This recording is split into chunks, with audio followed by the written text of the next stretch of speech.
आपके पड़े, चरण जो आपके पड़े।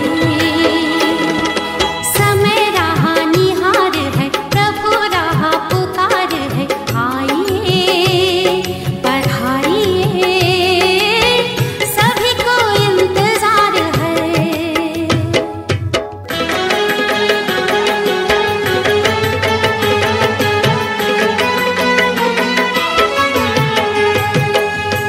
ज्ञान का प्रकाश हो, गांव का विकास हो, अध्यात्म एकता बढ़े, बस यही प्रयास हो, बढ़ाना सब में प्यार है, मिटाना अंधकार है, आइए पधारिए, सभी को इंतजार है।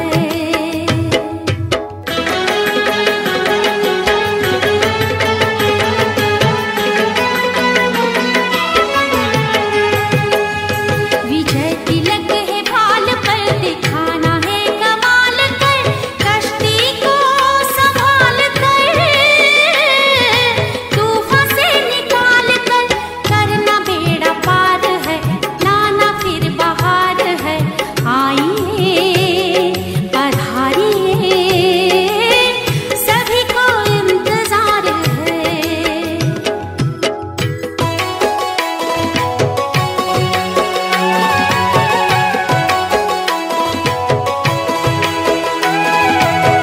चहक उठी है वादियाँ, चहक उठी है वादियाँ, चरण जो आपके पड़े, चरण जो आपके पड़े। शुभागमन में ये पहाड़ पुष्प हार ले खड़े, चरण जो आपके पड़े, चरण जो आपके पड़े।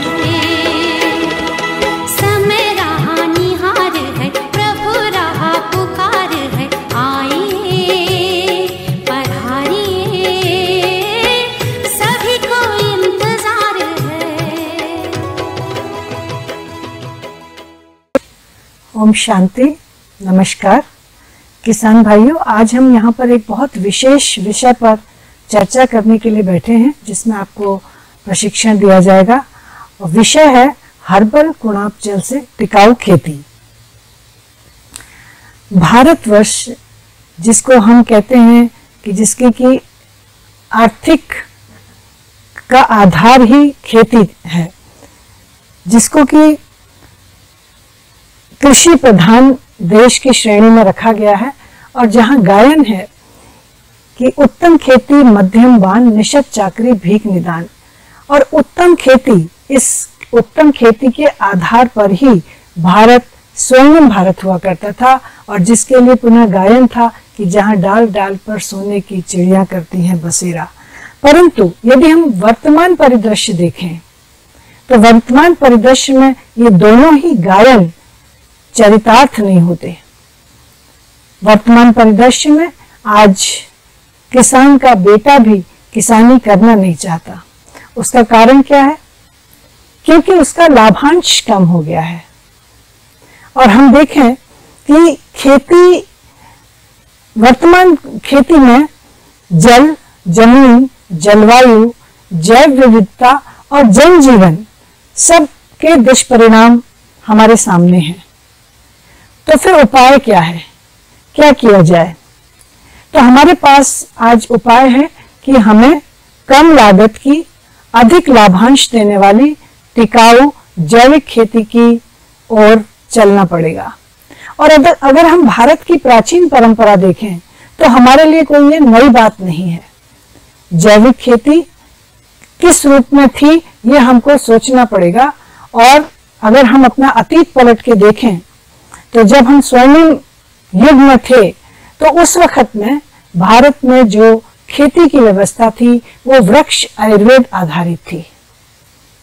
वृक्ष आयुर्वेद हमारी अपनी मूल परंपरा है, जो कि हमारे पंच महाभूत क्षितिजल पावक, गगन समीरा, वो एक आधार बड़ा स्तंभ था।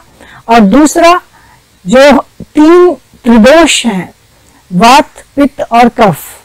तो जब हम पंच महाभूत और इन त्रिदोष की बात करते हुए संपूर्ण स्थिति को के बीच में सामंजस्य पैदा करके खेती करते हैं, तो उस विधा को वृक्ष आयुर्वेद कहा। और उसमें वो संपूर्णतः सारे प्राकृतिक नियमों के अनुकूल और संपूर्ण रूप से जैविक आधारों पर आधारित थी। तो ऐसी जैविक खेती जो कि लाभांश ज्यादा दे, जिससे हमारे पांचों तत्व एक हार्मनी में रहे, तो उस वैसा वृक्ष आयुर्वेद में वर्णन किया गया है। यहाँ तक वह वृक्ष आयुर्वेद में यह भी देखा गया है कि हमारे बहुत सारे प्रकृति के जो साइकिल्स हैं, जो भौतिक नियमों के आधार पर चलती हैं, उसके साथ साथ पराभौतिक नियमों का भी, जो भाव भावनाएं हैं, जो हमारी संवेदनाएं हैं, उससे भी हमारा पादप समुदाय प्रभावित होता है। तो उसका भी इंटीग्रेशन किया गया, जिसको कि बाद में हमारे जो बहुत ही माने जाने विश्व प्रख्यात साइंटिस्ट आचार्य जगदीश चंद्र बोस जी थे, उन्होंने भी उस पर सफल परिणाम किए कि पौधे हमारी संवेदनाओं का प्रत्युत्तर देते हैं। और जिसका कि जीवंत उदाहरण प्रजापिता ब्रह्मा कुमारी ईश्वरीय विश्वविद्यालय की कृषि और रूरल डेवलपमेंट की एक विंग है वहां पर, तो उसमें उसके माध्यम से बहुत सारे किसान ऐसा अनुभव कर रहे हैं कि हमारी जो मेटाफिजिकल एनर्जी है या जो हमारी भाव भावनाएं हैं, उससे भी हमारी खेती प्रभावित होती है। तो इसका भी वर्णन वृक्ष आयुर्वेद में किया गया। अगर हम वर्तमान परिप्रेक्ष्य में देखें तो विगत समय में हमारे सामने कई प्रकार की खेती की विधियां सामने आई हैं, जो कि किसानों के मध्य में बहुत प्रचलित हो रही हैं। उसको कई नामों से कहा जा रहा है, ऋषि कृषि है, पंचगव्य है, तो बहुत सारे नामों से इस खेती को कहा जा रहा है। परंतु यदि हम मूल में इसके जाके देखें तो इन सब का आधार वृक्ष आयुर्वेद में समाया हुआ है। तो वृक्ष आयुर्वेद, जैसे कि हमने अभी उल्लेख किया कि संपूर्ण प्राकृतिक साइकिल्स, नेचुरल साइकिल्स को शाश्वतता प्रदान करते हुए और बहुत सुंदर तरीके से कृषि में अच्छी उत्पादकता देते हुए, तो ये वृक्ष आयुर्वेद में दिया गया है, जिससे कि पौधों की आयु, जैसे शब्द ये है वृक्ष आयुर्वेद, पौधों की आयु का विज्ञान। तो पौधों की आयु और पौधों का स्वास्थ्य, पौधों से प्राप्त होने वाली उत्पादकता, जमीन की उत्पादकता, सब में बहुत अच्छे ढंग से ये काम करता है वृक्ष आयुर्वेद। तो वृक्ष आयुर्वेद की पांडुलिपि मैं यहाँ पर किसान भाइयों को जरूर बताना चाहूंगी कि क्योंकि ये हमारा अपना ज्ञान है, परंतु ये 1994 से पहले ये जनमानस के बीच में नहीं था। जन साधारण और यहाँ तक कि जो कृषि के वैज्ञानिक हैं, उनको भी इसके बारे में कुछ ज्यादा नहीं पता था। 1994 में हमारे ही बीच के एक बहुत ही माने जाने अंतरराष्ट्रीय ख्याति प्राप्त वैज्ञानिक डॉक्टर YL नैने, उन्होंने उसको खोज निकाला। और कहां से खोज निकाला? इंग्लैंड के ऑक्सफोर्ड विश्वविद्यालय में एक बोडलियन लाइब्रेरी है, उसमें वृक्ष आयुर्वेद की उनको एक मूल प्रति मिली। और मैं बताना चाहूंगी कि आज भी वो मूल प्रति वही है, हमारे पास नहीं है, क्योंकि वो बहुत ही प्रभावशाली व्यक्तित्व के व्यक्ति थे। तो उन्होंने वो वहां से किसी तरीके से उसका एक माइक्रोफिश में उसको लिया, उसकी फोटोकॉपी करवा करके, और उसका संस्कृत से, वो संस्कृत में थी, तो उसका हिंदी, अंग्रेजी और अन्य जो क्षेत्रीय भाषाएं हैं उसमें भी उसका अनुवाद कराया। और ये सारा काम उन्होंने एशियन एग्री हिस्ट्री फाउंडेशन, जिसकी स्थापना उन्होंने स्वयं करी 1994 में, तो उसके माध्यम से उन्होंने ये काम करा।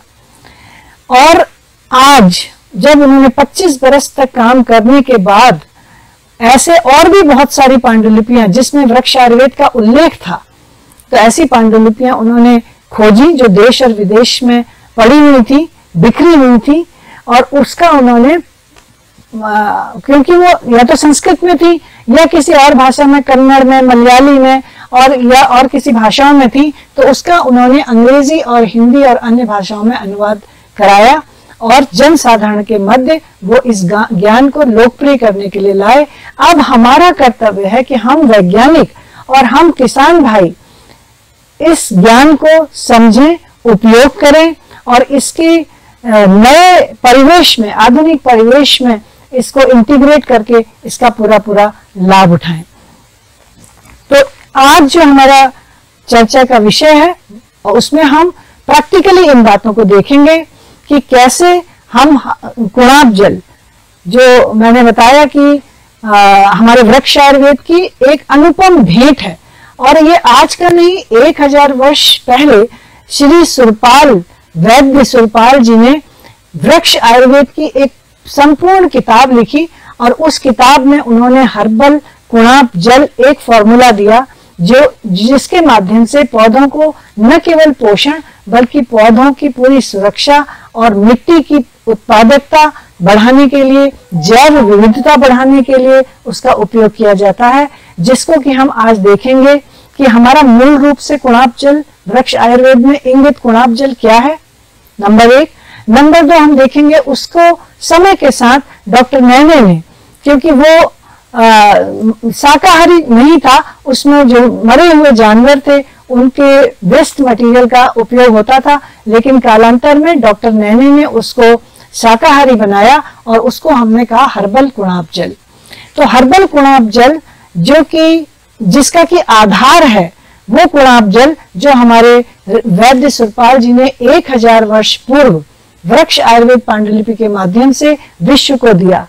तो विश्व को दिया गया पहला तरल जैविक और फर्मेंटेड या किण्वित फर्टिलाइजर भारतवर्ष ने विश्व को दिया और उसके आधार पर हम खेती में, उसके आधार पर जो हम खेती करते थे तो हम खेती में उन्नत थे और इसीलिए हमारे घाट कवि ने कहा था कि उत्तम खेती मध्यम वान। तो खेती उत्तम थी, हमें फिर उत्तम बनना है क्योंकि समय आया है, हमारा पूरा जल जीवन, जमीन, जैव विविधता सब खतरे में पड़ी हुई है, हमें बैक टू नेचर जाना है। तो हमें अपनी इस वृक्ष आयुर्वेद की तरफ मुड़ना ही पड़ेगा और उसको देखना पड़ेगा कि क्या है। तो मैं यहाँ पर आपको उल्लेखित करती हूँ कि मूल रूप से हमारा कुणाप जल क्या था और उसके बाद हम सीधे प्रैक्टिकली देखेंगे कि हमारा हर्बल कुणाप जल क्या है, कैसे बनाते हैं, इसकी विशेषताएं क्या हैं और विभिन्न फसलों में इसका उपयोग कैसे किया जाता है। तो कुणप जैसे शब्द है, कुणप मतलब अत्यधिक सड़ांध वाला। तो हमारे ऋषि मुनियों ने जो कुणप जल बनाया उसका स्वरूप था कि जो हमारे जानवर मर जाते थे उनके मरने के उपरांत उनका जो वेस्ट मटेरियल होता था, चाहे वो मांस हो, मज्जा हो, हड्डियां हो, हड्डियों का चूरा हो, रक्त हो, भेजा हो, उसको पानी में मिश्रण करके भंडारित करते थे और उससे उस भंडारित पदार्थ को ही कुणप कहते थे। फिर उसकी प्रोसेसिंग करते थे। प्रोसेसिंग में क्या करते थे, उसको उबालते थे, लोहे के बर्तन में, तेल युक्त लोहे के बर्तन में उबाल लेते थे। उबालने के बाद उसमें कुछ तिल की खली, धान की भूसी और उड़द की दाल, शहद और घी इतना मिला करके उसको फिर छान के फसलों में प्रयोग करते थे और बहुत सुंदर उसके परिणाम आए। परंतु समय चलने के साथ फिर इसको पूर्ण रूप से डॉक्टर नैने द्वारा 2012 में इसका रूपांतरण किया गया, परंतु जो आधार रहा वो वही किण्वन की क्रिया। और किण्वन की क्रिया जो वृक्ष आयुर्वेद का मूल आधार है हर्बल कुणप जल बनाने के लिए, और कुणप जल का भी आधार वही है। और जो आजकल ये तमाम खेती चली हुई है, गौ आधारित, ऋषि कृषि, प्राकृतिक खेती, इन सब में जो किसान आजकल बहुत खुशी से अपना रहे हैं, बहुत प्रचलित हो रही है, इन सब का आधार भी किण्वन क्रिया है। तो इस किण्वन क्रिया से जो तरल द्रव्य बनता है उससे ही केवल हमारी जैविक खेती सस्ती, टिकाऊ और अधिक उत्पादकता देने वाली और जल, जलवायु, जीवन, जैव विविधता सबको एक सामंजस्य में रखने वाली साबित हो रही है, और इसी को हमें आने वाले समय में अपनाना पड़ेगा। तो आइए हम देखते हैं कि हर्बल कुणाप जल कैसे बनाते हैं, उसमें क्या क्या अवयव होते हैं और उसकी क्या विशेषताएं हैं, उसको हम अलग अलग फसलों पर किस तरीके से प्रयोग कर सकते हैं। तो चलते हैं हम हर्बल कुणाप जल बनाने के लिए। अभी हमने देखा था कि कुणाप जल का मूल स्वरूप क्या था, तो अब हम यहाँ पर देखेंगे कि डॉक्टर नैने ने 2012 में इसको हर्बल कुणाप जल का स्वरूप दिया। आधार वही है, किण्वन की क्रिया, फर्मेंटेशन। तो चूंकि हम हर्बल कुणाप जल है तो इसमें अलग अलग तरीके की वनस्पतियों का यूज होता है। आप देख सकते हैं कि जो इसमें वनस्पतियां हैं वो ऐसी वनस्पतियां हैं जिनके अंदर या तो कीड़ों को मारने की क्षमता होती है, या फफूंदी जनित रोग होते हैं, और जो बैक्टीरिया जनित रोग हैं, तो उन सब पर ये जितने भी हमने यहाँ पर शाकनाशी लिए हैं, जो आपके सामने ये अलग अलग वृक्षों के पत्तियां, अलग अलग पौधों की पत्तियां रखी हैं, उन सब का गुण है उसके अंदर। तो आप देखें, सबसे पहले ये कनेर की पत्ती है, इसके अंदर गुण होता है कीड़ों को खत्म करने का। कनेर है, मदार है, आप देख सकते हैं मदार की पत्तियां हैं, अक की पत्तियां हैं, अरंडी की पत्तियां। उसके बाद में ये एक बहुत ही सुंदर फफूंदी जनक जो रोग होते हैं उनको खत्म करने के लिए ये क्लीरोडेंड्रम की पत्तियां हैं।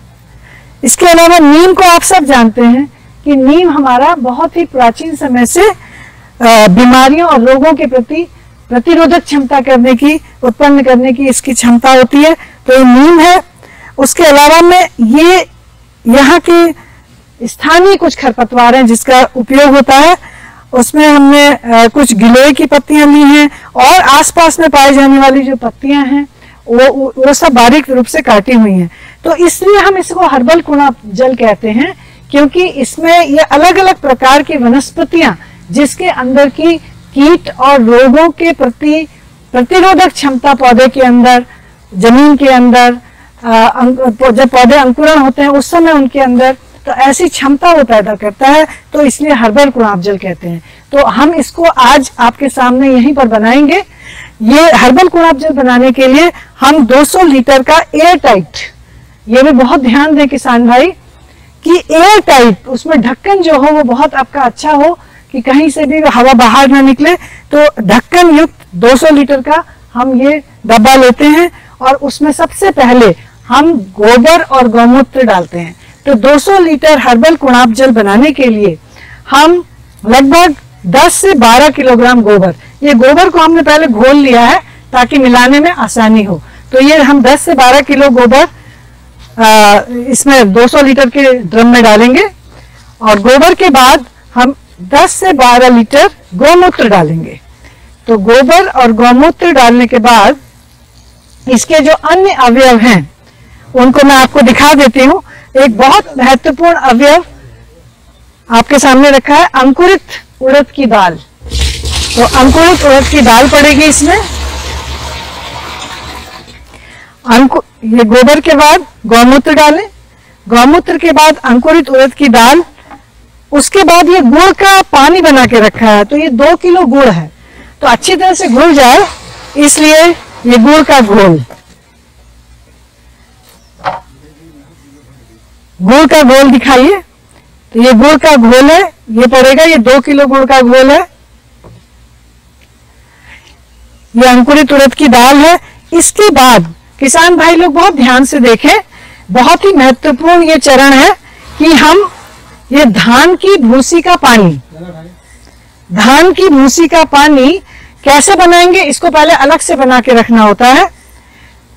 ये 200 लीटर हर्बल कुणाप जल बनाने के लिए करीब 3-3.5 किलो धान की भूसी लेंगे, उसको उबालेंगे, करीब आधा 1 घंटा उबालने के बाद उसको खूब अच्छी तरह से ठंडा करेंगे। ठंडा करने के बाद छान के और फिर हम इसमें मिलाएंगे हर्बल कुणाप जल बनाने के लिए। इसका बहुत ही महत्वपूर्ण रोल है। इसमें धान की भूसी के अंदर सिलिका होता है, और वो सिलिका जो है जब हमारे जब बीज अंकुरण करते हैं उस वक्त, और नर्सरी के अंदर, और फिर उसके बाद मुख्य खेत में पौधों को विभिन्न प्रकार के कीड़े और बीमारियों को सहन करने की या प्रतिरोधक क्षमता उनकी पौधों के अंदर बनाता है वो। तो ये बहुत ही इंपॉर्टेंट है। और उसके बाद इसी तरीके का रोल कि जो कीड़े और बीमारियों के लिए पौधे को और अंकुरित होते हुए बीज को सशक्त बनाता है, वो है ये सरसों के तेल की खली। तो ये करीब 2 किलो ये सरसों की तेल की खली हम इसमें डालते हैं। तो इससे भी हमारे गुलाब जल के अंदर वो ताकत आती है कि जो वो पौधों को कीट और बीमारियों से बचाता है। ये उड़द की दाल भी आप डालें इसमें, उड़द की अंकुरित दाल है, क्योंकि हम जानते हैं कि जो हमने गोबर डाला है उसमें माइक्रोब्स होते हैं, सूक्ष्म जीवी। तो गोबर के अंदर जो सूक्ष्म जीवी हैं उनकी संख्या, जब इसके अंदर रिएक्शन होता है, गुड़ डाल रहे हैं उससे रिएक्शन होता है, तो जब उसके अंदर रिएक्शन होता है तो उनकी संख्या अरबों खरबों में जाती है। तो उसको भोजन चाहिए, तो उस भोजन को उपलब्ध कराने के लिए, प्रोटीन को उपलब्ध कराने के लिए हम ये प्रोटीन का स्रोत दाल को डालते हैं। इसके बाद हम किसान भाई जिनके घर में दूध या दही उपलब्ध है, तो दूध 1 लीटर दूध इसमें डालेंगे। ये दूध भी के अंदर एक ऐसा गुण है कि जो बहुत सारी बीमारियों के लिए प्रतिरोधक क्षमता डेवलप करता है, विकास करता है प्रतिरोधक क्षमता का। और ये दूध और मट्ठा, ये खट्टी छाछ, 3-4 दिन पुरानी खट्टी छाछ भी हम डालते हैं। खट्टी छाछ पड़ेगा और इसमें दूध पड़ेगा। ये लगभग मिला करके 20 केजी ये वनस्पतियां कुल मिलाकर के 20 केजी वनस्पति डालेंगे। ये स्थानीय खरपतवार,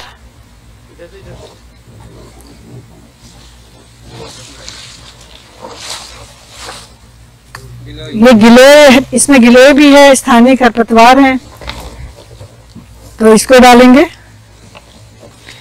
नीम, तो इस तरीके से ये सारा जब इसमें हम डाल देंगे, फिर इसको पानी से इस ड्रम को भरेंगे। और पानी हम पूरा नहीं भरेंगे क्योंकि इसमें रिएक्शन होगा, क्योंकि इसमें गुड़ पड़ा हुआ है, मीठा है, वो रिएक्शन होगा उसकी वजह से।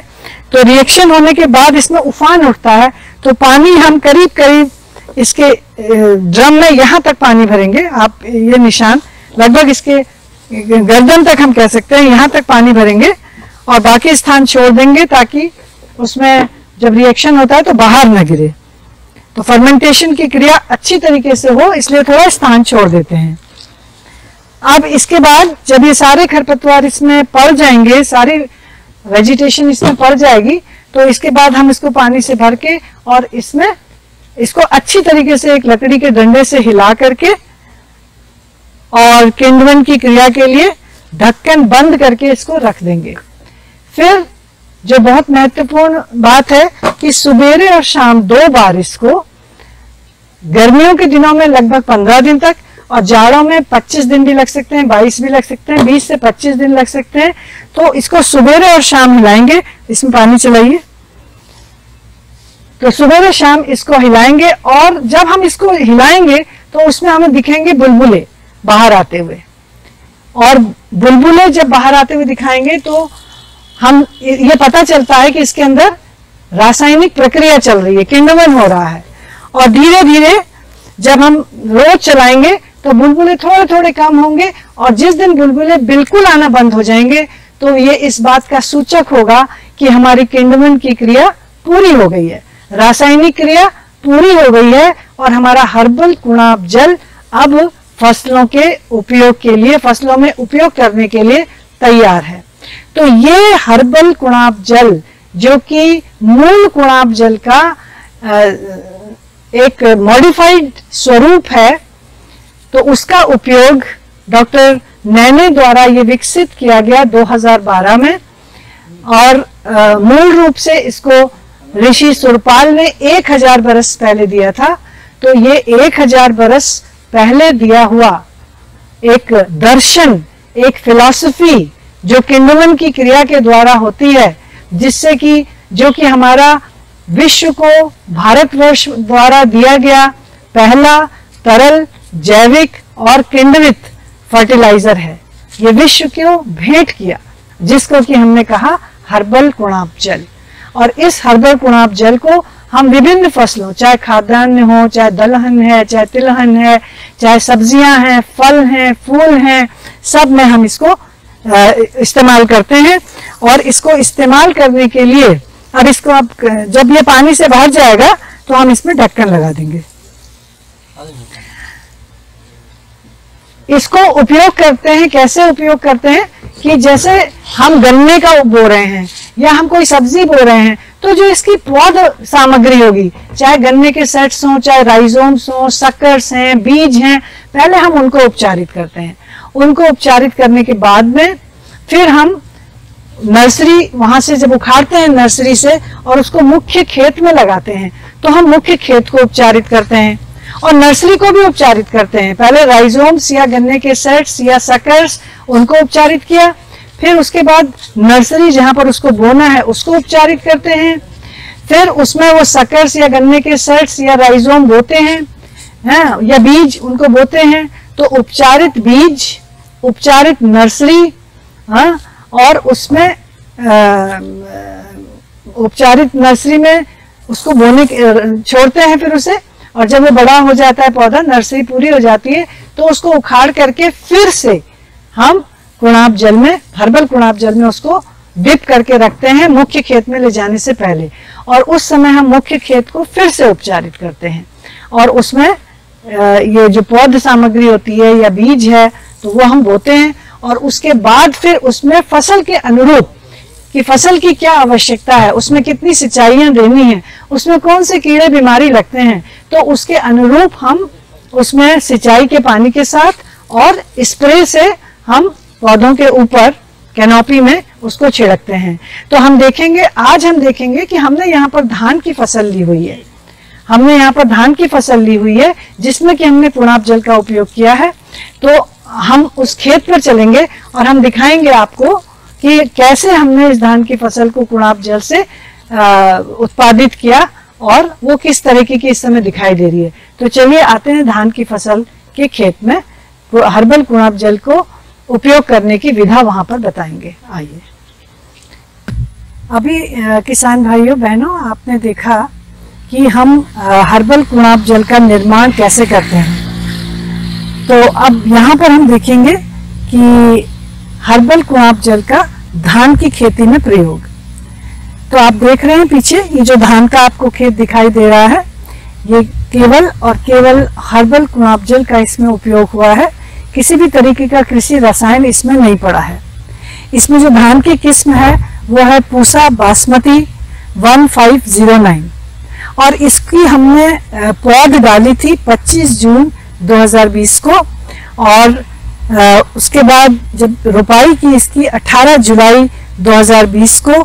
और इस किस्म की जो अवधि है पकने की फसल वो करीब करीब 120 दिन ये फसल लेती, ये वाली वैरायटी लेती है और इसकी औसत उपज 42-43 क्विंटल पर हेक्टेयर से लेकर के 50-55 क्विंटल तक, अगर प्रबंधन बहुत अच्छा है तो कभी कभी 65 क्विंटल पर हेक्टेयर तक भी इसकी उपज आ जाती है। तो आइए अब हम ये देखेंगे कि हमने इस धान की फसल में किस तरीके से किन किन चरणों में और कितना हर्बल कुणाप जल का उपयोग किया है। तो देखिए किसान भाई बहनों, सबसे पहले हम जब धान की खेती करने की सोचते हैं हर्बल कुणाप जल से, तो हम सबसे पहले बीज को भिगाएंगे। जब हम बीज को भिगाते हैं तो कुछ बीज, बहुत थोड़ा बीज ऐसा होता है जो खाली होते हैं, जो उसमें भरा हुआ दाना नहीं होता है, वो पानी के ऊपर तैरते हैं, उनको अलग कर लेंगे और फिर बाकी के बीज को हम हर्बल कुणाप जल का 10:1 का सॉल्यूशन है ना, कि जैसे 9 हिस्से पानी के और 1 हिस्सा हर्बल कुणाप जल का, तो ऐसे सॉल्यूशन में हम उसको भिगो देते हैं 24 घंटे के लिए। और उसके बाद 24 घंटे बाद उसको निथार करके फिर उसको प्रेस करते हैं। उस बीज को हम, उसकी प्रेसिंग होती है, तो प्रेस करने के लिए क्या करते हैं, बीज को निकाल लेंगे, उसको एक बोरे में रखेंगे और बोरा को भी फिर हम भिगाते हैं हर्बल कुणाप जल से। वो भी 10:1 का एक सॉल्यूशन बनाएंगे फिर से हर्बल कुणाप जल का, उससे उस बोरे को भिगाएंगे। उसमें ये जो पहले 24 घंटे भीगा हुआ बीज है, हर्बल कुणाप जल में ही भीगा हुआ बीज है, उसको हम उसमें रख देंगे और अगले 24 घंटे तक के लिए या 36 घंटे तक के लिए हम उस बीज को उसमें रखेंगे। फिर उसके बाद जब हम देखेंगे उसको 36 घंटे बाद जब हम देखेंगे कि बहुत ही सुंदर रूप से बीज अंकुरित हो जाता है। अब इस अंकुरित बीज को लेकर के हम नर्सरी में जाएंगे, लेकिन यहाँ फिर आप ध्यान रखेंगे कि नर्सरी भी 1:10 से जो हर्बल कुणाप जल बना है उससे नर्सरी उपचारित होनी चाहिए। तो आपका उपचारित बीज था और उपचारित नर्सरी है। अब उपचारित बीज को उपचारित नर्सरी में हम बोएंगे। उसके बाद हम जानते हैं कि हमारी नर्सरी लगभग 21, 22, 23 दिन की नर्सरी हम धान में लगाते हैं, तो लगभग 10 से 15 दिन बाद फिर हम एक हर्बल कुणाप जल 1:10 सॉल्यूशन बना करके उसकी हम 10, 12, 15 दिन पर एक सिंचाई कर देते हैं। फिर 21, 22 दिन पर, 23 दिन पर जब हमें रोपाई करनी होती है तो हम उस नर्सरी को उखाड़ने से पहले उसमें एक सिंचाई करते हैं हल्की सी, ताकि उसकी जड़ों को बिल्कुल भी झटका ना लगे और जड़ें उसकी अच्छी तरह से निकलें धान की। तो उन धान पौध को निकाल करके हम 1:10 के हिसाब से बने हुए हर्बल कुणाप जल एक टब में भरते हैं और उसमें उन पौध को 24 घंटे तक हम भिगा सकते हैं, नहीं तो 4-5 घंटे तो जरूर भिगाएं। तो पौध को हम भिगाने के लिए रख देते हैं हर्बल कुणाप जल में। अब जब पौध खूब अच्छी तरीके से भीग जाती है 4-5 घंटा, फिर हम उसको मुख्य खेत में ले जाने की तैयारी करते हैं। मुख्य खेत में ले जाने से पहले हम मुख्य खेत को भी 1:10 से बना हुआ हर्बल कुणाप जल से उसका पहले तो पलेवा करते हैं जब खेत बना रहे होते हैं। जब रोपाई के लिए तैयार करते हैं तो उस वक्त में भी हमें हर्बल कुणाप जल डालना पड़ेगा। रोपाई के लिए खेत तैयार करते समय खूब अच्छी तरीके से हर्बल कुणाप जल उसमें हम मिला लें। उसके बाद उसमें हम वो जो उपचारित पौध है उसको हम उसकी रोपाई करें। तो आप किसान भाई आप लोग फिर देखें ध्यान से कि आपका हर्बल कुणाप जल से और 1:10% सोल्यूशन हर्बल कुणाप जल का जो मूल सोल्यूशन वहां बना उसको हम डाइल्यूट करते हैं। कैसे? 1:10 तो उसमें 1 भाग हर्बल कुणाप जल का और 9 भाग दवा के। तो ऐसा ही हम हमेशा यूज करेंगे। तो हमने पहले बीज को उपचारित किया भिगाते समय, उसके बाद हमने पौधशाला को उपचारित किया, फिर हमने पौध को उपचारित किया, फिर हमने मुख्य खेत को उपचारित किया, फिर हमने उसमें उपचारित जो संस्कारित पौध थी उसको संस्कारित मुख्य खेत में बोया। उसके बाद हम हर सिंचाई के साथ, और यह हम यूं कहें कि हर 10 से 15 दिन बाद हम हर्बल कुणाप जल का एप्लीकेशन फील्ड में करेंगे सिंचाई के पानी के साथ। धान के केस में हर 10 से 15 दिन बाद पानी के साथ हम 1:10 सॉल्यूशन हर्बल कुणाप जल का उसमें डालेंगे। और इसके अलावा हम समय समय पर अगर हमारा अंदेशा है उस एरिया में कुछ बीमारी या कीड़े ज्यादा आते हैं तो ऐसे समय आने से पहले ही हम उसका छिड़काव करेंगे। 1:10 सॉल्यूशन का स्प्रेयर की मदद से हम क्रॉप की कैनोपी के ऊपर उसका छिड़काव भी करेंगे। तो एक तरीके से 1:10 सॉल्यूशन का ये सुरक्षा कवच है, ये पूरी फसल के लिए सुरक्षा कवच है। तो जब हम इस तरीके से हर्बल कुणाप जल का उपयोग करेंगे तो ये हमारी फसल को पूर्ण पोषण देगा, पूर्ण हमारा पौध की सुरक्षा करेगा, पौधों की फसल की सुरक्षा करेगा, भूमि की क्वालिटी को बढ़ाएगा और भूमि की क्वालिटी को बढ़ाने के साथ साथ ये अन्न को की भी जो है क्वालिटी बढ़ाता है। और इसको हम कीड़े बीमारियों हर तरीके की समस्या से बचा सकते हैं। तो मैं समझती हूँ कि ये जैविक खेती जिसमें कि आपने देखा कि हम 200 लीटर हर्बल कुणाप जल बनाने के लिए केवल 10 से 15 किलो, हमें 12 किलो गोबर चाहिए। तो ये विधि संभव है, ये विधि सस्ती भी होगी और इस विधि से हमारी जमीन, हमारा जैव विविधता खेत की, हमारा सबसे बड़ी बात है कि उसकी उत्पादकता, क्योंकि हम उत्पादकता से कोई समझौता नहीं कर सकते। तो उत्पादकता भी अच्छी होगी, जमीन भी अच्छी होगी, जैव विविधता को भी नुकसान नहीं होगा।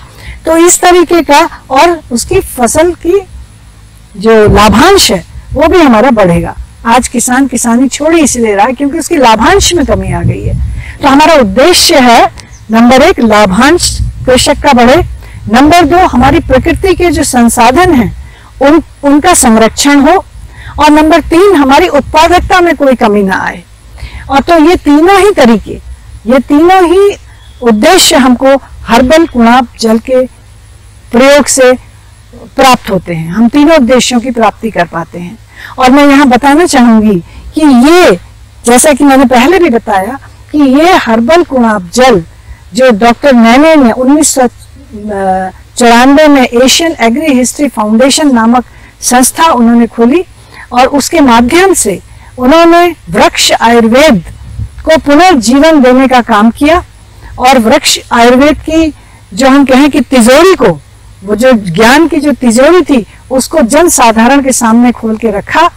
और उसके बाद उनकी एक दिली इच्छा थी कि मेरे बाद इस एशियन एग्री हिस्ट्री फाउंडेशन को, क्योंकि बहुत काम इसमें हुआ है और वो जन साधारण के मध्य लाना है, तो ये संस्था गोविंद वल्लभ पंत कृषि एवं प्रौद्योगिकी विश्वविद्यालय इसे अंगीकार करे और इसका काम आगे बढ़ाए।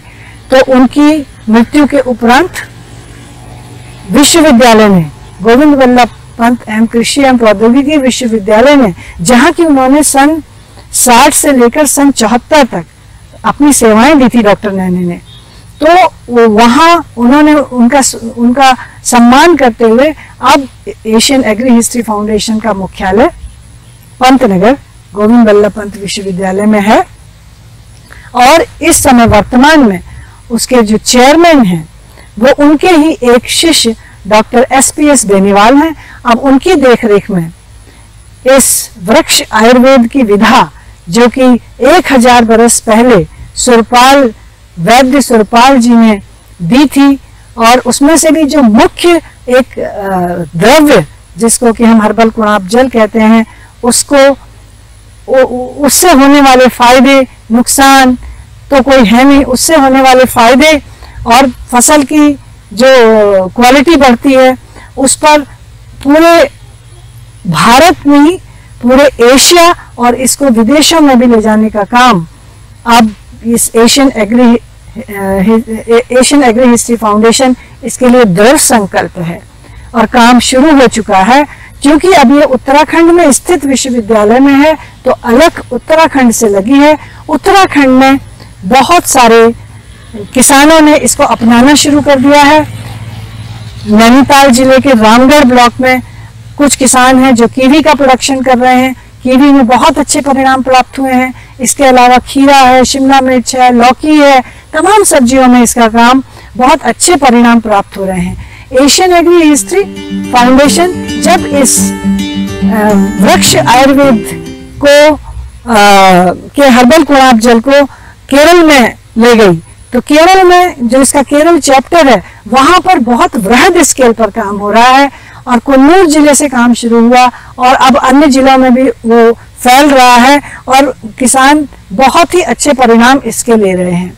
तो केरल में बहुत अच्छा काम चल रहा है। इसके अलावा चाय के बागानों में एशियन एग्री हिस्ट्री फाउंडेशन के माध्यम से ये हर्बल कुणाप जल चाय के बागानों में प्रयोग किया गया, जिसमें असम, अरुणाचल प्रदेश और कई क्षेत्र हैं जिसमें कि चाय, जिसमें कि बहुत सारे कीड़े बीमारियों की प्रॉब्लम है।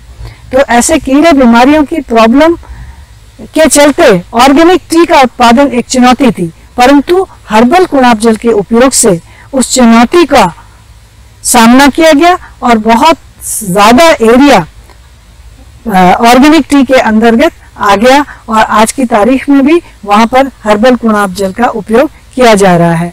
तो इस तरीके से बहुत सारे क्षेत्रों में अब इसे किसान अपनाने लगे हैं। अभी वेस्टर्न यूपी में भी इसका प्रयोग शुरू हुआ है। गन्ने के किसान इसको अपना शुरू किया है इसको अपनाना। और पंतनगर कृषि विश्वविद्यालय में एक पहली परियोजना जो कि वृक्ष आयुर्वेद के ऊपर आई है, वो भारत सरकार के पर्यावरण, जलवायु परिवर्तन और वन विभाग जो गवर्नमेंट ऑफ इंडिया का है, तो उसके माध्यम से एक परियोजना आई है जिसमें कि हमको हर्बल कुणाप जल जो कि बिच्छू घास आधारित हो, क्योंकि बिच्छू घास वहाँ का एक बड़ा मुख्य खरपतवार है। और हर्बल कुणाप जल की एक विशेषता है कि जहां भी आप बनाएं वहां के स्थानीय खरपतवारों का उसमें उपयोग होता है, क्योंकि उन खरपतवारों में विभिन्न प्रकार की औषधियां होती हैं, औषधीय तत्व होते हैं। तो अल्मोड़ा जिले के लिए वो परियोजना हमको मिली है और हेडक्वार्टर में भी हम उस पर रिसर्च करेंगे। तो ये पहली परियोजना वृक्ष आयुर्वेद के लिए काम करने के लिए, उसके शोध करने के लिए हमको मिली है। और हमें आशा ही पूर्ण विश्वास है कि और परियोजनाएं आएंगी और हमारे विश्वविद्यालय जो कि एक विद्वानों का मैं कहूँगी हब है, कृषि के हर सब्जेक्ट के यहाँ पर शिक्षक और विद्वान रिसर्चर उपलब्ध हैं, तो वो सब इसमें जुड़ करके काम करेंगे।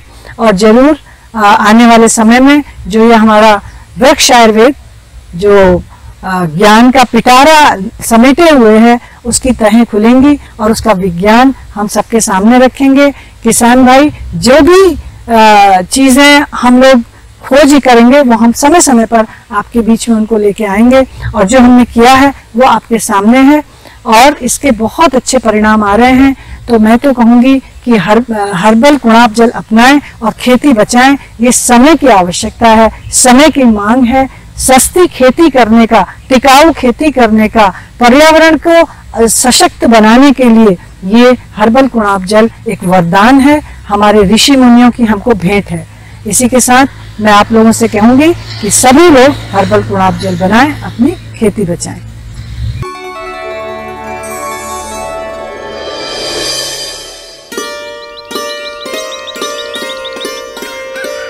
एक लखनवा दूजा मखनवा, दोनों थे किसान, खेत थे दोनों के समान, लेकिन मखनवा था परेशान। लखनवा की थी उपज ज्यादा, उसकी उपज थी थोड़ी कम। यही सोचकर उसने ठाना, करूंगा कमाल हरदम। हल जोत की भूमि तैयार, हल जोत की भूमि तैयार, डाला हाइब्रिड बीज, खाद यूरिया कीटनाशक, डाली सभी आधुनिक चीज। पैसा पानी सा बहाया, फिर भी उसने कम ही पाया। देख लखन के निराले खेत, सोचा क्या है इसका भेद।